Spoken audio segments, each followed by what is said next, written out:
on the use of COVID-19 vaccines in Canada. As a quick reminder, NACI is an independent committee of experts that provide evidence-based advice on the use of vaccines. NACI assesses how to use authorized vaccines to achieve the greatest public health benefits. We analyze the spread of COVID-19 in Canada and the risks for population subgroups. We review vaccine safety and effectiveness data from clinical trials and real-world studies, and consider the availability of other vaccines to develop advice on the equitable use of vaccines in immunization programs in Canada. Doses will make a difference in our fight against the virus. These are shots in the right arms, in the right neighborhoods, in order to meaningfully stop the spread of COVID-19. I continue to urge all of our residents across the city to get registered and to get vaccinated as soon as they are eligible. We know more and more vaccine doses are on the way, so that there will be more and more chances to get vaccinated in the coming weeks. We are moving out of the vaccine valley that we were in for a while due to uncertain supply, and thanks to some local and provincial decisions based on public health advice, we are moving into a period of much more robust vaccine supply to a city which needs it to combat a very significant and dangerous third wave. Indeed, supply issues were always our main constraining factor when it came to the capacity we had to deliver vaccinations in the City of Toronto. When we designed our clinic network under the leadership of Chief Pegg before there was even an approved vaccine, it was designed and subsequently equipped and resourced to do thousands more vaccinations a week than has been the case lately due to short supply. Now, we are putting that capacity to work on all fronts, and I want to thank everyone on Team Toronto for building a network from day one that always had the capacity which is needed now more than ever. We are genuinely appreciative of the extra allocation of vaccines made available by the province for implementation in COVID hotspots, and as you heard, we intend to put those vaccines to work immediately. As discussed by the GTA mayors and chairs today, it must be clearly understood that notwithstanding the considerable additional capacity that we have, still more vaccines will be required in hotspot areas. If we are to completely, on a timely basis, meet the demand created by the change to broader immediate eligibility, we will need more supply in order to meet that demand. Now I'd like to invite Chief Pegg to provide a further update on the vaccination registration underway today. Thank you, Mayor Tory, and good afternoon. Before I begin my formal remarks this afternoon, I'd like to acknowledge that this is Emergency Preparedness Week in Canada. Never before has the role of emergency management been more evident than in response to COVID-19. Toronto's Emergency Operations Centre has been activated now for 419 consecutive days in response to the COVID-19 pandemic. I would like to acknowledge and thank each of our emergency management professionals who work each day to ensure that we are always ready to respond to emergencies as they happen. The eligibility for booking vaccine appointments is determined by the Province of Ontario. Effective 8 a.m. this morning, the Province of Ontario extended vaccine eligibility to those 18 years of age and older who live in hotspot areas. Accordingly, as of this morning, the following groups of people are eligible to book their appointments to be vaccinated against COVID-19 in a city-operated clinic. Anyone 50 years of age and older. Anyone 18 years of age and older who lives in a hotspot neighborhood. Anyone with a highest risk or high-risk health condition as determined by the Province of Ontario. Anyone who is pregnant. Child care workers in licensed child care settings. Any elementary or secondary education workers who live or work in a COVID-19 hotspot in Toronto, and any elementary or secondary education workers who support students with special education needs. Over the course of this week, we are able to vaccinate 80,214 people across our network of 9 city-operated clinics. Between 8 a.m. this morning and 1 o'clock this afternoon, 40,144 people have successfully booked their first dose and second dose vaccine appointments in city-operated clinics. As of 1 o'clock this afternoon, there were approximately 3,900 appointments remaining for this week, with the majority of which being in the Scarborough Town Centre location. Again, as of 1 o'clock this afternoon, 25,000 appointments remain available for the week of May 10th, and approximately 50,000 appointments available for the weeks of May 17, May 24, and May 31. Again this morning, an additional 20,000 appointments were made available for the week of May 10th, increasing our city-operated clinic capacity to 75,222 doses for that week. Further, the Province of Ontario has opened the next block of appointments in city-operated clinics within the provincial booking system. This new block of appointments runs from May 17 through June 6, with 180,306 appointments available for booking over that 3-week period.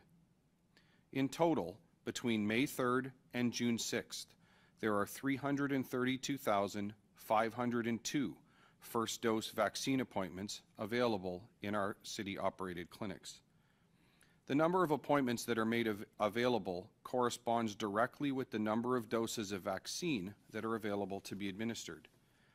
As additional vaccine is provided to the city by the Province of Ontario, we are both able and ready to expand our clinic operations to match. As a reminder, anyone who has booked their first dose vaccine appointment in a city-operated clinic will also have booked their second dose appointment as well. Our vaccine allocation and clinic operations planning includes each of the second dose requirements and scheduling as well.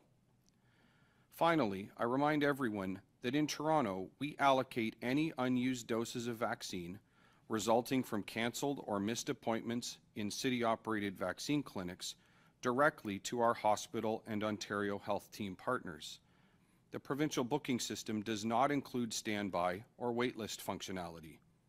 These reallocated doses are administered in priority hotspot neighbourhoods on a daily basis. For this reason, there isn't a standby or waitlist system required nor available within the City of Toronto. Thank you for all you do to help stop the spread of COVID-19 in our city, and please continue to monitor toronto.ca/COVID-19 for the most up-to-date information on vaccination in Toronto. I will now invite Dr. Davila to provide her update. Thank you, Chief Pegg, and good afternoon. As announced last week, we've altered our reporting over the weekends, so the figure for new cases I'm reporting today is cumulative for the past 3 days. The daily average across those 3 days is 1,037 cases.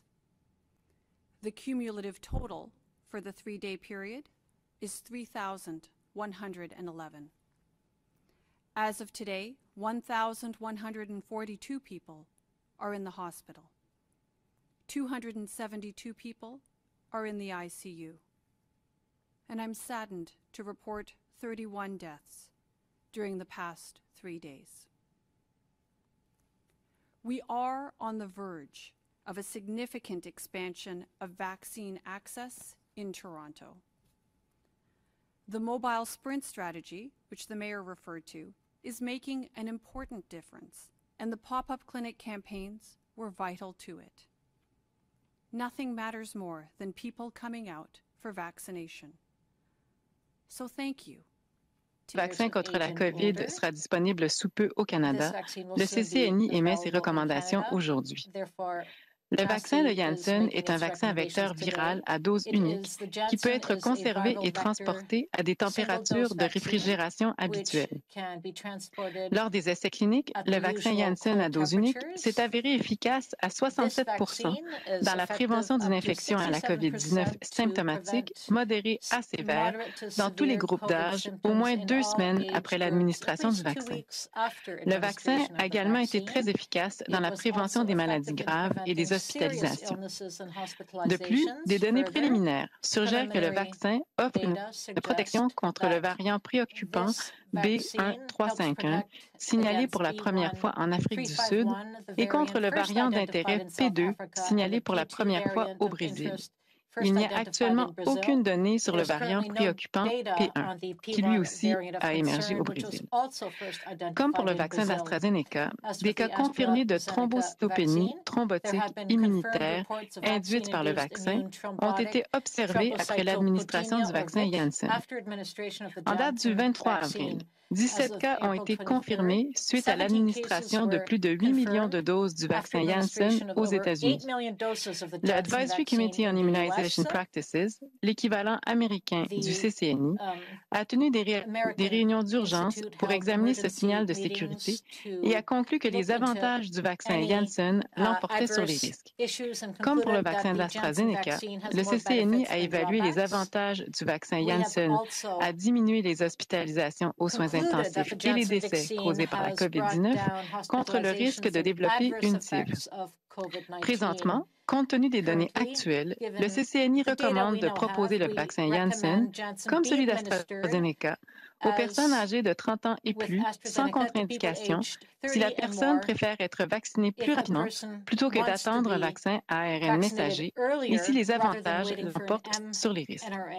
Cette recommandation fournit aux provinces et aux territoires des orientations sur la manière d'optimiser l'utilisation du vaccin Janssen afin d'obtenir le plus de bénéfices possibles en matière de santé publique. L'analyse des avantages et des risques pour la santé publique de l'utilisation du vaccin Janssen peut varier selon les endroits.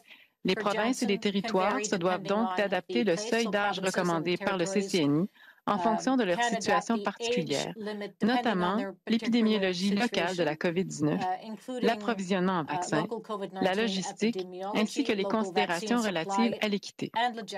Par exemple, comme le vaccin de Janssen est à dose unique, celui-ci pourrait mieux convenir aux populations pour lesquelles il est plus difficile de programmer une seconde dose. Les décideurs pourront se référer à l'outil d'évaluation des risques dans la déclaration mise à jour qui les aidera à déterminer comment utiliser le vaccin Janssen. Le CCNI continue de recommander de façon préférentielle les vaccins autorisés à ARN messager contre la COVID-19 en raison de l'excellente protection qu'ils offrent et de leur profil d'innocuité, en particulier l'absence de signal de TIV. Le Canada s'est procuré et devrait recevoir suffisamment de vaccins à ARN messager pour vacciner l'entière population canadienne actuellement admissible avant l'automne 2021. Le CCNI a également renforcé sa recommandation de vaccination pendant la grossesse. Le CCNI recommande d'offrir une série complète de vaccins contre la COVID-19, de préférence avec un vaccin à ARN messager, aux femmes enceintes, si les avantages l'emportent sur les risques pour la mère et son fœtus, et si le consentement éclairé comprend une discussion concernant les données probantes sur l'utilisation de vaccins contre la COVID-19 dans cette population. Une étude récente aux États-Unis n'a montré aucun signal préoccupant quant à l'innocuité suite à l'administration des vaccins à ARN messager contre la COVID-19 pendant la grossesse. De plus, comme le traitement pendant la grossesse d'une TIV qui pourrait survenir après l'administration d'un vaccin à vecteur viral serait très complexe, le CCNI recommande l'utilisation préférentielle des vaccins à ARN messager pendant la grossesse. Le CCNI a également réitéré sa recommandation pour que les personnes précédemment infectées par le virus du SARS-CoV-2 se voient offrir une série complète de vaccins contre la COVID-19. En l'absence de données sur l'efficacité d'une seule dose de vaccin chez des personnes ayant été préalablement infectées et compte tenu des données limitées sur l'innocuité d'une seconde dose, les personnes ayant été précédemment infectés par le SARS-CoV-2 devraient continuer à recevoir une série complète de vaccins, quelle que soit la gravité de leur infection antérieure. Pour de plus amples renseignements sur les recommandations à jour du CCNI, y compris les données probantes et les justifications qui sous-tendent les recommandations, veuillez consulter la page web du CCNI. Pour conclure, je voudrais souligner que le CCNI continue d'examiner les données probantes et les données sur la COVID-19, ainsi que les vaccins contre la COVID-19 à mesure qu'ils sont disponibles. Le CCNI continuera de mettre à jour ses recommandations sur l'utilisation des vaccins contre la COVID-19 au Canada au besoin. Je vous remercie de votre temps et il me fera plaisir maintenant de répondre à vos questions. Merci beaucoup. We'll now open the phone line to questions. Our experts are available to answer questions until 2:45 this afternoon. We ask that you limit yourself to one question and one follow-up question. We will be taking your questions in both official languages. Nous procédons à la séance des questions et réponses. Nos experts we will now move to the question and answer sessions. Our experts are available until 2:45. We would ask you to please limit yourselves to one question and one follow-up question. Operator, over to you. Thank you. The first question is from Annie Bergeron-Oliver from CTV National News. Please go ahead. Your line is open.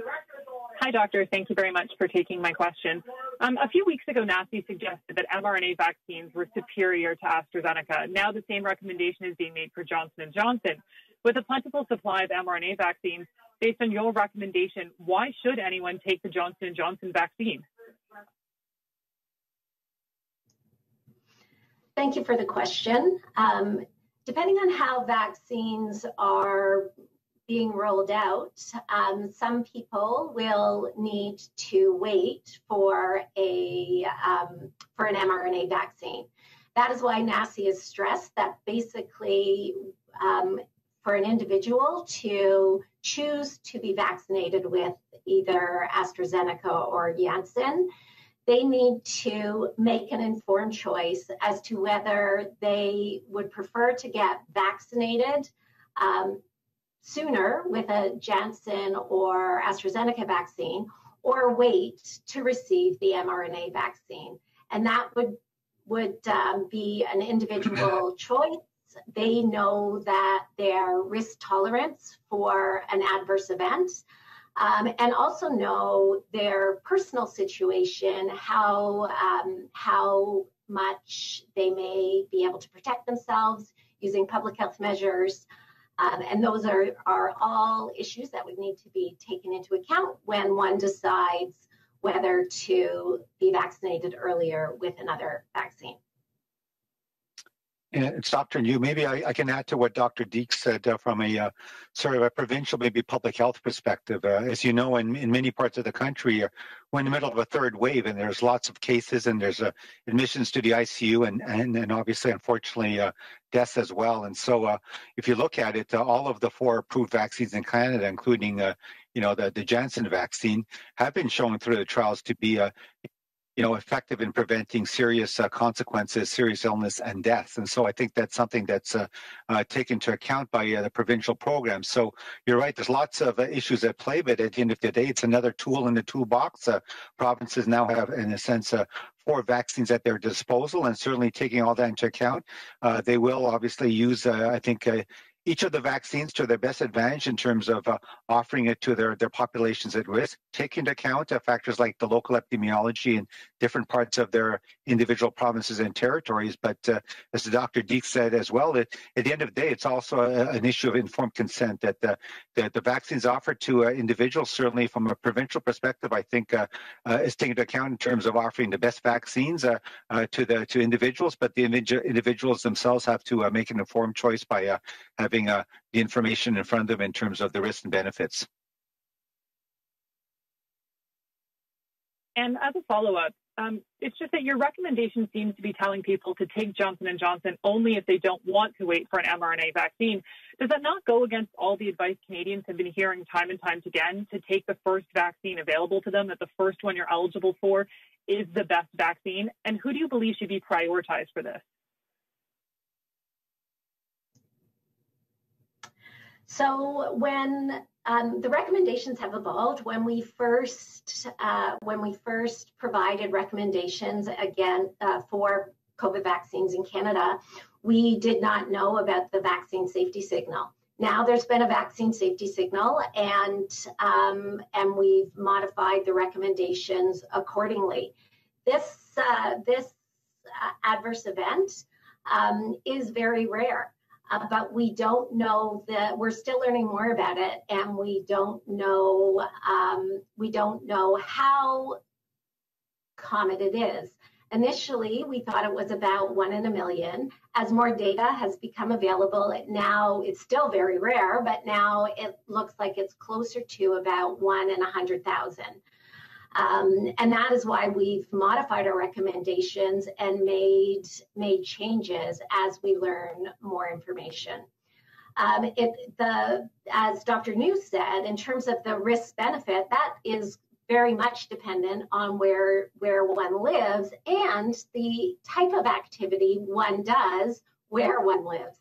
So for instance, if someone's working from home, not really going out in a province or territory where there's not much disease, then they're in a very different situation than somebody that works in, let's say, a manufacturing plant, has difficulty wearing PPE, and in a province that has a very high burden of disease. So the risk benefit is very provincially dependent, as well as group dependent. And Dr. New, maybe we can just add to what Dr. Deek said. You asked about sort of the possible use or indication of the new Janssen vaccine. As I think in the opening remarks from both Dr. Deeks and Dr. Quash Tan in français, certainly the fact that the Janssen vaccine is sort of, with the current product monograph, a one-dose regime. And so with that, I think certainly our counterparts in the provinces and territories are taking that into account. If there are certain key populations that should be vaccinated and it may be more difficult or challenging to bring them back for that, quote, second dose, then that's certainly one of the considerations that provincial and territorial authorities are taking into account as they consider the use of the Janssen vaccine in addition to all the other vaccines in their portfolio. Thank you. Thank you. Operator, next question. Thank you. The next question, la prochaine question est de Mélanie Marquis de La Presse. À vous la parole. Merci. Ma question est pour Dr. Quash concernant les 300 000 doses qui sont arrivées au Canada la semaine passée, mais dont la distribution a été mise sur la glace. Est-ce que vous pouvez nous dire à ce sujet-là, est-ce que c'est quelque chose que vous étudiez ou c'est vraiment du ressort de Santé Canada? Alors, c'est vraiment du ressort de Santé Canada, Madame Marquis. Présentement, Santé Canada est en train de finaliser l'évaluation du site manufacturier. Je pense qu'il reste encore des critères à remplir par le site, mais donc, tant et aussi longtemps que leur enquête ne sera pas terminée, les vaccins ne seront pas disponibles, mais le CCNI n'est absolument pas impliqué dans cette portion-là de l'évaluation. Merci. Oui, c'est Dr. New, je peux confirmer ce que Dr. Quastan a dit. Oui, c'est vraiment le travail des collègues à Santé Canada et ils sont en train de travailler étroitement avec le Food and Drug Administration aux États-Unis pour vraiment faire une enquête qu'est-ce qui se passe à l'usine. En anglais, je ne sais pas en français, Good Manufacturing Practices. C'est partie de leur processus de l'approbation et on attend impatiemment avec les résultats de leur évaluation. Waiting for the results of that investigation. Oui, mais dans ce cas-là, ma question suivie serait pour le Dr. New. On a appris vendredi quand même assez tard que la distribution était bloquée. Quand est-ce que Santé Canada a appris qu'il y avait eu des pépins manufacturiers dans cette usine-là, qu'il y avait déjà eu des problèmes d'une telle nature dont le New York Times avait parlé and which have been reported by the New York Times at the beginning of April?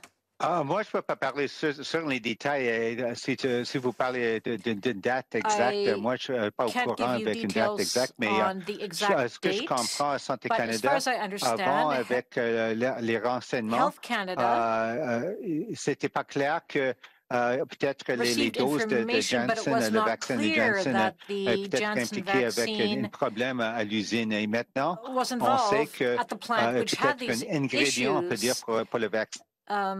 Oui, peut-être que ça vient de cette usine et c'est donc Santé Canada travaille maintenant étroitement avec le fabricant et aussi avec les autorités de Food and Drug Administration pour vraiment analyser c'est quoi les détails exactement, qu'est-ce qui se passait avec la fabrication des doses de vaccin Janssen. À part de ça, on peut pouvoir fournir peut-être des dates plus exactes et précisées, mais pour l'instant, c'est ce que je comprends. Merci. Thank you. Merci. Operator, next question, please. Thank you. The next question is from David Atkin from Global News. Please go ahead. Well, thanks very much. Maybe Dr. New, I could just have you perhaps provide an update on the release on Friday night about the holding back of the current shipment of the Johnson & Johnson, the Janssen vaccine. Could you give us an update on what was the problem with that particular shipment and where we stand today on getting those doses into the country? Thank you very much for the question. So just to sort of put it at a sort of a high level, not to get to all of the minute details. Certainly, what I would say is that Health Canada, with the initial approval of the Janssen vaccine, that was based on obviously, clinical trial data and other information to look at the efficacy and the safety of the vaccine. So that's one issue. But another part of what they do in terms of their due diligence for approval is also look at the actual sort of quality assurance for the actual production of the vaccine, involving individual factories, and that's the situation in this case. And so Health Canada was informed and became aware that a specific facility, obviously we all know the emergent facility that was involved in the fact that I think one of the ingredients that's actually used in the production of this vaccine did come from that facility, and therefore Health Canada has been working very closely with their counterparts in the Food and Drug Administration, as well as with the manufacturer, to get more information, more details, to actually assure themselves from a quality assurance process that there is or isn't an issue or risk or problem with that specific ingredient that was sourced from that specific facility, and how that obviously was used in the production of the vaccine. And that's why the vaccine is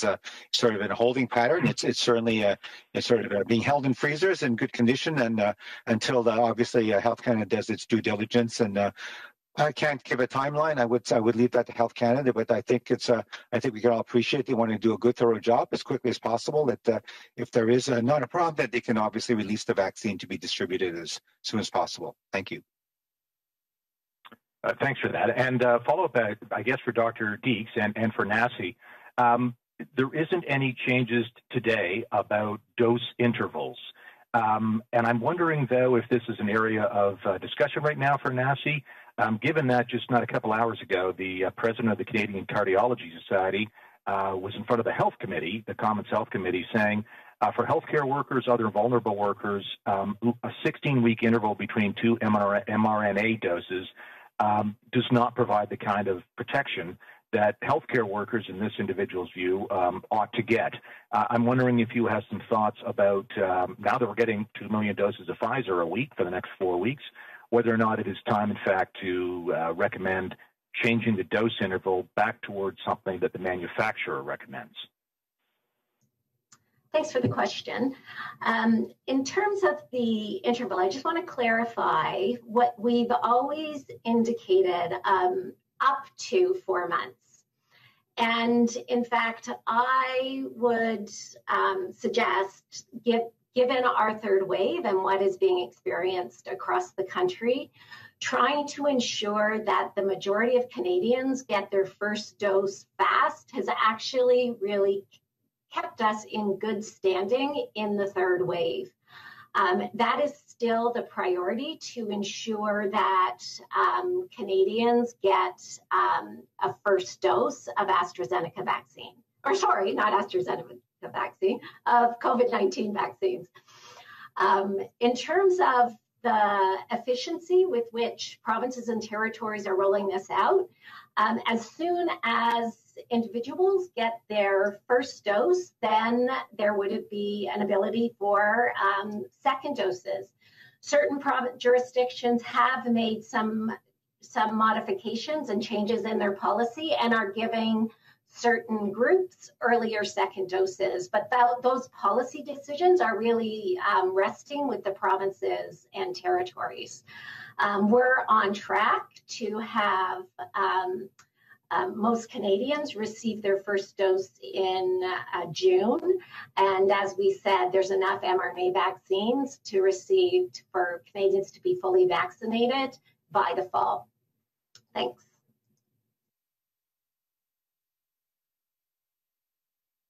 Thank you. Operator, next question, please.